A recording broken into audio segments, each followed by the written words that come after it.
Hello friends, ఎలా ఉన్నారు అందరూ? నేనైతే బాగున్నానండి. ఊరి నుంచి వచ్చాం కదా, ఇంకా క్లీనింగ్లని, బట్టలు ఉతుక్కుంటాలు, మడత పెట్టుకుంటాలు, పొద్దునంతా అదే సరిపోయిందండి. అందుకనే నేను ఎడిటింగ్ చేయడానికి టైం లేక చేయలేదనమాట. మళ్ళీ వీడియో కోసం ఎదురు చూస్తూ ఉంటారని నేనైతే కమ్యూనిటీ ట్యాబ్లో మీకు ఒక నోటిఫికేషన్ రూపంలో మెసేజ్ అయితే ఇచ్చాను, కొంచెం లేట్ అవుతుందని. ఇప్పుడే వెళ్ళారండి పిల్లలు స్కూల్కి. వెళ్ళొచ్చిన తర్వాత నేను వాయిస్ ఇస్తున్నాను అనమాట. ఇంకా తినలేదు, మీరు నా కోసం ఎదురు చూస్తూ ఉంటారని. సో ఇప్పుడు వచ్చేసి ఇంకా స్టార్ట్ అవుతుంది మనకి స్టిచ్చింగ్ అయితే.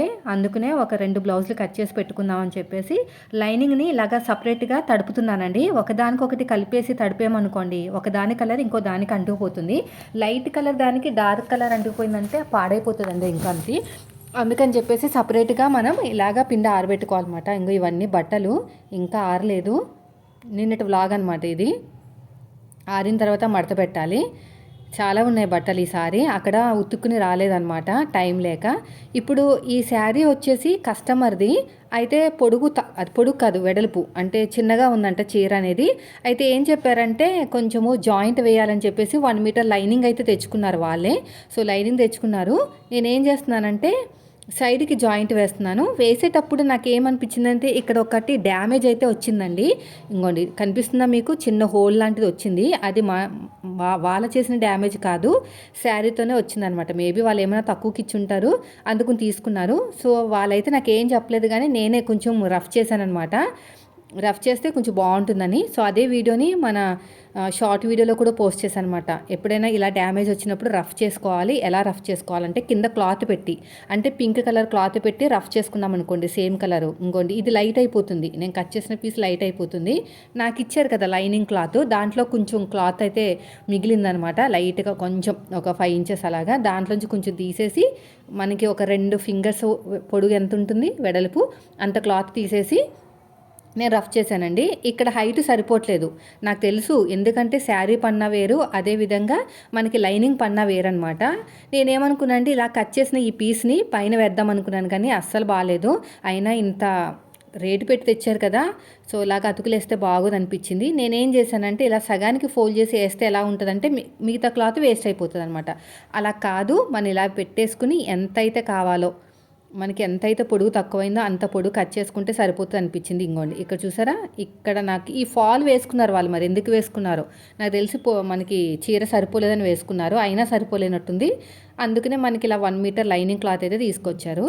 సో ఇక్కడ ఎంతకాలం అంత పెట్టేసుకుని ఈ పైన ఈ పీస్ జాయిన్ చేసేసుకుని కుట్టేసుకున్నాం అనుకోండి, మనకి శారీ అయితే లోపల కట్టు చెంగులోకి వెళ్ళిపోతుంది. కాబట్టి మిగతాదంతా కూడా మీకు హైట్ కింద ఉండిపోతుంది, అంటే పొడుగు, హైట్ అంటే పొడుగు కింద ఉండిపోతుంది అనమాట. సో ఇదంతా నేను కుట్టేసి మన స్టిచ్చింగ్ ఛానల్లో ఒక చిన్న టిప్ అయితే షేర్ చేశాను, అదే రఫ్ ఎలా ఇవ్వాలనేది. అయిపోయిందండి చూడండి. ఆ అతుకు అనేది కింద పెట్టలేదు, పైన పెట్టాను. మనం శారీ పెట్టికోట్లోకి లోపలికి దోపేసుకుంటాం కాబట్టి సరిపోతుంది. కింద అయితే మనకి కనిపిస్తుంది అనమాట, కింద అతుకైతే కనిపిస్తుంది. సో ఆ వీడియో అనేది చిన్నగా షూట్ చేసి షార్ట్లో పెట్టాను, చాలామందికి నచ్చింది. ఇది ఫోల్డ్ చేసి పక్కన పెట్టేస్తాను, అంతలోపు అది ఆరుతూ ఉంటాయి. సో నేనైతే ఒక బ్లౌజ్ పీస్తో అయితే ఒక డ్రెస్ కుట్టానండి, మన స్టిచ్చింగ్ ఛానల్లో పోస్ట్ చేస్తాను, అది కూడా ఇప్పుడే వాయిస్ ఓవర్ ఇస్తాను.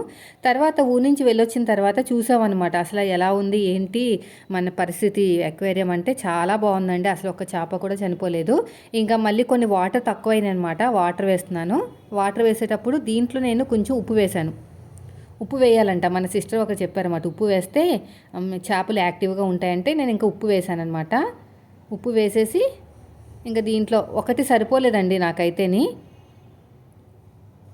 నాకు ఒకటైతే సరిపోలేదు, మళ్ళీ 2 వేసాను అనమాట. అంటే ఇంకొక డబ్బాడైతే వేసాను. మా ఓడు చెప్తున్నాడు సరిపోలేదమ్మా అంటే, సరే తీసుకురమ్మని చెప్పాను. ఇదంతా ఎంత క్లీన్ చేసినా కూడా కొంచెం మబ్బుగానే ఉందండి. అంటే నాకు తెలిసి లోపల ఇంకా ఈ వాటర్ తీసేసి మామూలు మంచినీళ్ళు వేయాలేమో నేను అనుకుంటున్నాను. వేద్దాము. ఇప్పుడు ఇది కొంచెం క్లీన్ చేసేస్తాను. మేమైతే ఫుడ్ వేయలేదండి, ఫుడ్ వేస్తుంటే అసలు చచ్చిపోతున్నాయి వెంటనే, నెక్స్ట్ డేనే. ఈరోజు తిన్నాయనుకోండి రేపు చచ్చిపోతున్నాయి, అందుకని ఇంకా వేయట్లేదు ఫుడ్ అనేది. వాటర్ వేసేసాను. చూడడానికి ఇలా ఉంది కానీ మబ్బు వచ్చేసింది వాటరు, అదే క్లీనింగ్ చేయాలి. చేస్తాను, ఏదైనా షార్ట్ వీడియోలో పోస్ట్ చేస్తాను, మీకు ఎవరికైనా యూజ్ అవుతుంది. ఎలాగ పంపు ఉంటుంది మన దగ్గర. అయిపోయిందండి. ఇంకా కొంచెం మబ్బు వచ్చేసినాయి. మా ఓడి ఏ నీళ్ళు తీసుకొచ్చాడో ఏంటనేది డౌట్ వస్తుంది ఇప్పుడు. నేను బోర్ నీళ్ళు తీసుకురామని చెప్పాను, ఏదైనా మట్టి నీళ్ళు తీసుకొచ్చేసాడో ఏంటనేది డౌట్ అనమాట. తర్వాత మార్నింగ్ వచ్చేసి ఇంకా స్టార్ట్ అయిపోయింది మనకి వంట పని. అయితే మా ఆడబొచ్చు వాళ్ళ ఇంటికి వెళ్ళాం కదా ముందు రోజు, తను ఏమిచ్చిందంటే పచ్చి జీడిపప్పులు ఇచ్చిందండి. నేను ఫస్ట్ టైం తినడం, చెప్తున్నాను కదా ఇప్పుడు వరకు ఆ పచ్చి జీడిపప్పుతోటి కర్రీ కానీ చాలా చేస్తారంట, కానీ నేను తినలేదు. చాలా బాగుంటుందంట. అయితే నా ఇది ఎలా కట్ చేయాలంటే రెండు చేతులకి గ్లౌజెస్ పెట్టేసుకుని వేడి నీళ్ళు, ఈ పక్కన వేడి నీళ్ళు అనమాట, ఆ పక్కనేమో చన్నీళ్ళు, వేడి నీళ్ళు తెచ్చుకొచ్చి పెట్టాను. దీంట్లో వేస్తారంట మరి. అలా కవర్స్ పెట్టుకోకపోతే హ్యాండ్ పొక్కడిపోతుందంట, అంటే ఏదంటే పొక్కు కింద వచ్చేస్తుందంట. చాలా కష్టపడ్డారు పాపం, చాలా గట్టిగా ఉంది. నా వల్ల అయితే కాదు. చూడడానికి ఇన్ని ఉన్నాయి కదా, ఒక గుప్పుడు కూడా అవ్వలేదండి జీడిపప్పు అయితే, అంత తక్కువ అయినాయి. అలాగే ఉంటాయంట కదా, పైన తక్కువ ఒక్కటే అంత దలసరిగా ఉంటుంది, మిగతాదంతా కూడా అలాగే ఉంటుంది అని, అది తక్కువ క్వాంటిటీ ఉంటుందని చెప్తున్నారు. కానీ టేస్ట్ ఎలా ఉంటుందో చూడాలి, ఇంకా తినలేదు. తిన్న తర్వాత చెప్తాను నెక్స్ట్ డే. హాఫ్ ముక్కల కింద కట్ చేసి వేసేస్తున్నారనమాట. ఇక్కడ కెమెరా పెట్టేసి వెళ్ళిపోయాను నేను, ఆయన తిప్పలు ఆయన పడుతున్నారు. వంటింట్లో టిఫిన్ చేయాలండి, అందుకు నేను వెళ్ళిపోయాను అనమాట. ఇలా సగానికి కట్ చేసుకుని వేడి నీళ్ళు వేసుకోవాలంట. అయితే నేను ఒకసారి ఏం విన్నానంటే చేతికి ముగ్గు రాసుకొని చేస్తారంట.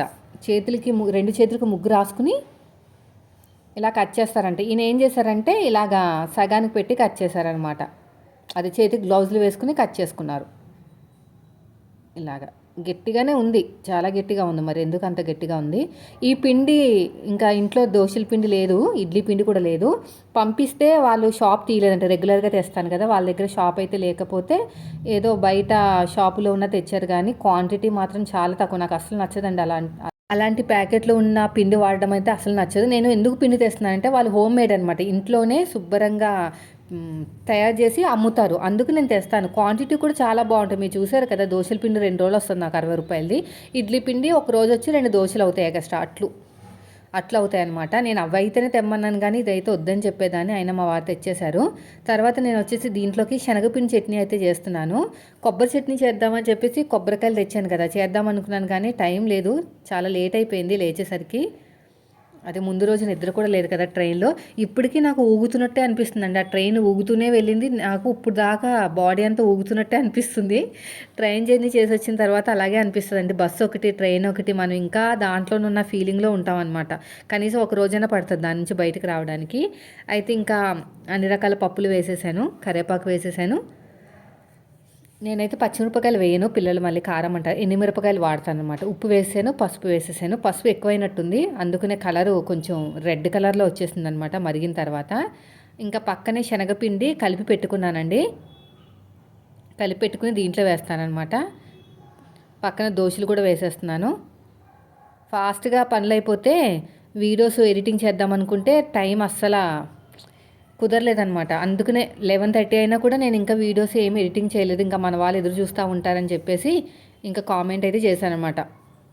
ఇంకా అక్కడ పక్కన దోశలు అవుతుండగా ఇక్కడ చూడండి కలర్ మారిపోయింది, భలే మారిపోయింది. నాకైతే ఆశ్చర్యం అనిపించింది, ఇదేంటి ఈ కలర్లో వచ్చింది ఏంటి అంటే పసుపు ఎక్కువైనట్టుంది అంతే. ఇంకా తర్వాత శనగపిండి దీంట్లో వేసేసి చిన్న మంట మీద బాగా కలిపితే పచ్చివాసన పోతుంది కదా.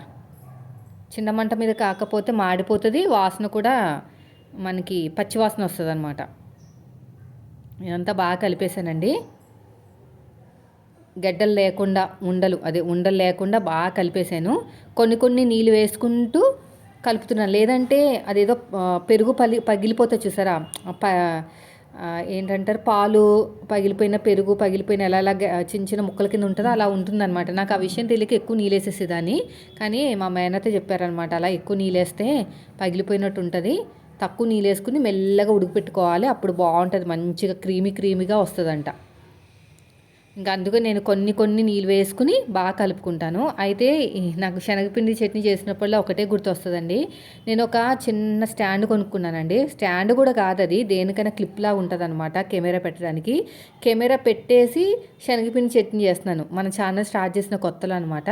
అదేంటంటే క్లిప్పుకి పట్టలేదు. నేను పెట్టాను, క్లిప్‌కి పెట్టాను. అది సడెన్‌గా ఎగిరి దీంట్లో పడిపోయింది. శనగపిండి చట్నీలో పడిపోయింది. అది ఫోన్ పడిపోయింది. ఇంకా నాకు చూడాలి తిప్పలు. అసల వీడియో తీయడానికి కూడా లేకుండా అయిపోయిందండి. మొత్తం కూడా అదంతా క్లీన్ చేయించాను. చేయించి మంచి నీట్‌గా శుభ్రం చేసేసరికి అప్పుడు బాగా కనిపిస్తుందనమాట కెమెరా. సో, ఇది శనగపిండి చట్నీ అనగానే నాకు అదే సిచ్యువేషన్ గుర్తొస్తది. ఇంకా దోశలు చూసారా? ఇక్కడ కొన్న దోశలు ఎలా ఉంటాయంటే బయట ఇలాగా కవర్లో కొన్నవి కలర్ వచ్చేస్తాయి తొందరగా. అయితే ఒక సిస్టర్ కామెంట్ చేశారండి, అక్క మీరు ఇలాగ దోశలు వేసేటప్పుడు తిప్పండి అక్క అని. పల్చగా వేస్తే తిప్పాల్సిన అవసరం లేదండి, ఎందుకంటే అవి ఏం ఉడకకుండా ఉండవు. పైగా పల్చగా వేసినవి మళ్ళీ తిప్పాననుకోండి అది కింద అంటేస్తుంది అనమాట. అందుకని సింగిల్ లేయర్ లాగా సన్నగా వేసినా పర్లేదు. లావుగా వేస్తే తిప్పుతాను తప్ప సన్నగా వేస్తే నేను తిప్పను. అట్లకాడతోటి కొంచెం ఆయిల్ రాసి ఇలాగ అద్దామనుకోండి మొత్తం పిండంతా ఉడికిపోతుంది. బాగా పలుచగా వేస్తే తిప్పాల్సిన అవసరం లేదు. నేను బయట కూడా చాలాసార్లు చూశాను, తిప్పరు ఏమీని, దాని మీద అన్నీ వేసేసి మనకి ఇచ్చేస్తారు. బాగా పలుచగా వేసుకోవాలన్నమాట. దలసరిగా వేసుకుంటే మాత్రం మనం ఖచ్చితంగా వేసుకోవాలి, అది తిప్పుకుని తినాలి. ఇంకా శనగపిండి చట్నీ కూడా రెడీ అయిపోయిందండి. అలాగే చిన్న మంట మీద వేడి చేస్తున్నాను. మళ్ళీ ఆయన అక్కడ కట్ చేస్తున్నారు కదా, మళ్ళీ చల్లగైపోతే ఫీల్ అవుతారు. నీ శనగపిండి చట్నీ వేడిగా ఉండాలి, అలాగైతే నేను ఇష్టంగా తింటారు. సో ఇలా దగ్గర పడే కొద్దీ కొంచెం కొంచెం ఆయిల్ వేసి కలుపుతూ ఉన్నానమాట. ఇంకా దోశలు కూడా అయిపోయినాయి. నెక్స్ట్ వచ్చేసి రైస్ పెట్టేశాను పక్కన. ఇప్పుడు కర్రీ చేయాలి. చాలా బాగుంటుందని విన్నాను, మా అందరు చెప్పారనమాట. పచ్చి జీడిపప్పుకి ఇలాగా ఇది రాట్లే చూసారా, అలాగే ఉంటుందండి. అంత తొందరగా రాదు, తీయగా ఉంది. ఎందుకు పంచదార వేసేసినట్టున్నారు కలర్ రావడానికి, లేదంటే అటుకులు ఎక్కువ వేస్తారు. బయటది అలాగే ఉంటుంది. ఇంకా ఇంట్లో తయారు చేసింది అయితే కొనుక్కోవచ్చండి. బయట అయితే ఇంకో ఇలాగే ఉంటాయి. ఇడ్లీలు అయితే ఇంకా అసలు చెప్పక్కర్లేదు బాబోయ్, ఒకసారి తెచ్చుకున్నాం మేము కొత్తలో. ఇంకా అయిపోయిందండి, టిఫిన్ పళ్ళు కూడా అయిపోయినాయి. ఇంకా అలాగే తిప్పలు పడితే దోశలు వేసాను, ఒక పూటకే వచ్చినాయి అంటే ఒకసారే. ఇదిగోండి అన్నీ తీసేసారండి. తీసేసి వేడి నీళ్ళ నుంచి మళ్ళీ ఇంకొక నీళ్ళలోకి వేస్తున్నారనమాట. అంటే జిడ్డు జిడ్డుగా ఉందంట బాగానే, బాగా జిడ్డు జిడ్డుగా ఉన్నాయి. వేడి నీళ్ళలో వేస్తే ఆ జిడ్డుదనం అంతా పైకి వచ్చేస్తుంది అనమాట. ఇవి ఎక్కువ ఎటు సైడ్ దొరుకుతాయంటే నాకు తెలిసి జగ్గనపేట సైడ్ అని అంటున్నారు ఈయన, మరి ఎక్కడ దొరుకుతాయో నాకు తెలీదు. కొన్నంత వచ్చాయి. నేనైతే ఆ గింజలు చూసి ఎన్నో వచ్చేస్తాయేమో అనుకున్నాను, కానీ తీరా కట్ చేసి వేసిన తర్వాత అసలు కొన్ని కూడా రాలేదు. ఆ రెండు కలిపితే ఒక గుప్పుడు వస్తాయేమో అంతే. ఇంకా కర్రీ చేద్దామని చెప్పేసి ఆయిల్ పెట్టేసి దీంట్లో ఉల్లిపాయలు కొంచెం ఉప్పు వేసేసి బాగా మగ్గబెట్టేసానండి. అన్నం కూడా రెడీ అయిపోయింది. ఇంకా ఇది బాగా మగ్గబెట్టేసిన తర్వాత దీంట్లో అల్లం వెల్లుల్లి పేస్ట్ వేసాను. బాగా కట్ చేసి దంచేసాను అనమాట. చిన్న చిన్న ముక్కల కింద కట్ చేసేసి అల్లంని వెల్లుల్లిని దంచేసాను. పసుపు వేసేసాను, ఫ్రై చేసేసాను. ఈ ఫ్రై అయిపోయిన తర్వాత మటన్ శుభ్రంగా కడిగేసుకున్నానండి. జీడిపప్పు కోసం మటన్ తెచ్చారు, తెలుసా మీకు ఆ విషయం? ఇది ఇంకోటి దీంట్లో కూడా బాగుంటుందంటండి. అది దాని పేరేంటి, ములక్కాడలో కూడా చాలా బాగుంటుందంట.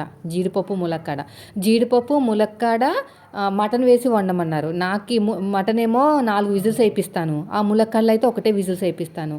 లేదు 2 నాకు రావు, అవి మెత్తగా అయిపోతాయి, సరే వేరే చూద్దాంలే అని చెప్పాను అనమాట మళ్ళీసారి. కానీ నాకు తీరా చూశాక ఈ జీడిపప్పులు కొన్నే ఉన్నాయన్నమాట. అంత తక్కువలో మళ్ళీ 2 కూరలు ఏం చేస్తాంలే అని చెప్పేసి దీంట్లోనే వండేస్తున్నాను మొత్తం వేసేసి. సో బాగా మగ్గ పెట్టేశానండి. మగ్గ పెట్టేసిన తర్వాత ఇంకా కారం వేసాను. కారం వేసి గరం మసాలా, ధనియా పొడి, జీలకర్ర పొడి ఇంకా అవన్నీ వేసేసాను అనమాట. వేసేసుకుని కర్రీలా వండేసాను. మొత్తం కూడా పచ్చదనం అంతా పోయే వరకు, అంటే మనం ఇవన్నీ వేస్తున్నాం కదా, అవన్నీ పచ్చదనం అంతా పోయే వరకు బాగా వండేసాను. వండిన తర్వాత వాటర్ వేసేసి ఒక 4-5 విజిల్స్ వేయించాను, లేదంటే గట్టిగా ఉంటాయి, పిల్లలు తినలేరు. యాక్చువల్గా పళ్ళు ఉన్న వాళ్ళైతే తినగలుగుతారు, కానీ పిల్లలు తినలేరు అనమాట. మా చిన్నోడు మటన్ తినరండి, ఎందుకు నాకు ఇప్పటికే అర్థం కాదు. మటన్ పట్టుకుని చికెన్ అని పెట్టేస్తాను అనమాట, తినేస్తాడు. అప్పుడు చికెన్ అంటే తింటాడు, కానీ ఇది మటన్ అంటే తినడు. మరి అదేంటో టేస్ట్ ఉండదంట. ఇంకా బాగా ఫ్రై చేసాను. బాగా ఆయిల్ అంతా బయటకు వచ్చేంత వరకు బాగా వండేసి, ఇదిగోండి ఆయిల్ వచ్చేసింది కదా. ఇప్పుడు ఒక 2 గ్లాసులు వాటర్ వేసేసి, అంటే ముక్కలు మునిగేంత వరకు అనుకోండి, 5 విజిల్స్ వేయించేసానండి. అంతలోపు చారు కూడా పెట్టేశాను. ఇంక ఇవన్నీ అయ్యేసరికి ఇప్పుడు అయింది టైము. మరి అంతలోపు 12 అయిపోయింది. మళ్ళీ పిల్లల్ని తీసుకెళ్ళాలి కదా, వాళ్ళకి స్నానాలు చేయించేసి మళ్ళీ వాళ్ళకైతే స్కూల్లో దింపేసి ఇప్పుడే వచ్చానమాట. ఇంకా అయిపోయిందండి. 5 విజిల్స్ వేయించిన తర్వాత బాగుంది కదా కలర్ఫుల్గా. మరి కూర ఎలా ఉంటుందో నేను చెప్తాను తిన్న తర్వాత. మీకు వాయిస్ ఇచ్చిన తర్వాత తింటానమాట. నెక్స్ట్ డే వీడియోలో చెప్తా. చాలామంది బాగుంటుంది అన్నారు. ఇంక ఇదంతా కొంచెం హై మంట మీద నుంచి మీడియం మంట మీద అడ్జస్ట్మెంట్ చేసుకుంటూ ఆ వాటర్ మొత్తం ఎగిరిపోయేంత వరకు ఉంచానండి. పక్కన చారు, నేను ఇంకా పిల్లలకి స్నానాలు చేయించడానికి వెళ్ళాను అనమాట. అంతలోపు నీల చారు అంటారు తెలంగాణ సైడు, ఆంధ్ర సైడ్ ఏమో చింతపండు చారు అంటారు. చింతపండు, బెల్లము, కొంచెం పచ్చిమిరపకాయలు కూడా వేసుకుని మరగబెట్టుకోవాలి. నేను పచ్చిమిరపకాయలు వేయలేదు, తాలింపులు ఎండుమిరపకాయలు వేస్తామని. అయిపోయిందండి. ఇంక ఇందులోనే ఉల్లిపాయలు, జీలకర్ర, ధనియాలు వేసేసి, ఒక ఉల్లిపాయ వేసేసి బాగా ఫ్రై చేసేసి తిరగమూత చేసేయటమే, అంతే. 2 పూట్లకు వచ్చేస్తుందండి చారు. మా చిన్నబాబు బాగా తింటాడు. అందులో బెల్లం వేస్తాం కదా, తీయగా ఉంటుందని చెప్పేసి. అయినా మంచిదండి బెల్లం, మనం చింతపండు చారు మంచిదంట, మోషన్ ఫ్రీగా అవుతుందంట. మిగిలిపోయింది అనుకోండి, అది వడగట్టేసుకుని దాని మీద ఉన్నదంతా కూడా, అంటే దాంట్లో మన చింతపండు అవన్నీ ఉంటాయి కదా, ఉల్లిపాయలు అవన్నీ వడగట్టేసుకుని ఆ నీళ్ళు తాగేయచ్చంట పాడేయకుండా. నేనైతే ఎప్పుడు పాడేనండి, తాగేస్తాను నేను. అది హెల్త్కి మంచిదా కాదని తర్వాత సంగతి. అది ఎందుకు మంచిగా వండిం కదా, టేస్ట్ కూడా బాగుంటుందని చెప్పేసి నేనైతే తాగేస్తాను. కానీ అంత తాగే అంతగా ఉండదే, అయిపోతాయి. పొద్దున సాయంత్రానికి కదా కొంచెమే పెడతాను, 1 గ్లాసున్నర 2 గ్లాసులు. చిన్నప్పుడు పెద్ద బాబు అయితే చారు వేసుకుని తినేవాడు. ఊళ్ళలో అంట మా అత్తగా చెప్తా ఉంటుంది, ఊళ్ళలో అయితే ఎవరొకరు కాస్తారు చారు, ఎవరి దగ్గరికి వెళ్ళినా ఒక గిన్నె పట్టుకుని వెళ్తే వేస్తారు, కానీ ఇక్కడ సిటీలో అలా లేదేమో అంటాను. అస్సలు దొరకదు చారు అంటే, అసలు ఎవరు కూడా వండుకోరు. ఈ నీళ్ళ చారు ఎంతసేపు సాంబారు పప్పుచారు వండుకుంటారు తప్ప, మహా అంటే పప్పుచారు ఎక్కువ వండుకుంటారు, కానీ చారు ఎక్కువ కాసుకోరని చాలా ఇబ్బంది పడ్డాను చిన్నప్పుడు పిల్లలతో ఉన్నప్పుడు. చారు కాయాల్సి వచ్చింది పనిగట్టుకుని. ఇదిగోండి, ఇవన్నీ కూడా ఫ్రైడ్ ఆనియన్స్ కలర్ వచ్చేయాలన్నమాట. అప్పుడే మనకి చారు కలర్ బాగుంటుంది, టేస్ట్ కూడా బాగుంటుంది. కలుపుతూ ఉండాలి మధ్య మధ్యలో. కొంచెం ఉప్పు కూడా వేసేసానండి. ఇప్పుడు తిరగమూత చేసేస్తాను చూడండి. కొంచెం ఇది కరివేపాకు కూడా వేసేసాను. కరివేపాకు వేసేసి ఇలా వేడిగా ఉన్నప్పుడు కెమెరాని అడ్జస్ట్మెంట్ చేయడంలో చాలా ఇబ్బంది అయిపోతుంది నాకైతేని. కుకింగ్ వాళ్ళు ఎలా చేస్తారో తెలియదు, కానీ ఇంకా అయిపోయిందండి. ఇంకా కర్రీ కూడా రెడీ అయిపోయింది. కొంచెం దగ్గర పడింది, అదే కొంచెం కొద్దిగా ఉంది. ఇలా ఉంచుకుంటేనే మంచిది, ఎండాకాలం కదా, మరీ దగ్గర అయిపోతే తినలేము. ఇంకా పిల్లలు కూడా రెడీ అయిపోయారు, వాళ్ళని స్కూల్కి తీసుకెళ్ళిపోతాను. ఇదండి ఈరోజు వీడియో. నచ్చితే లైక్ చేయండి.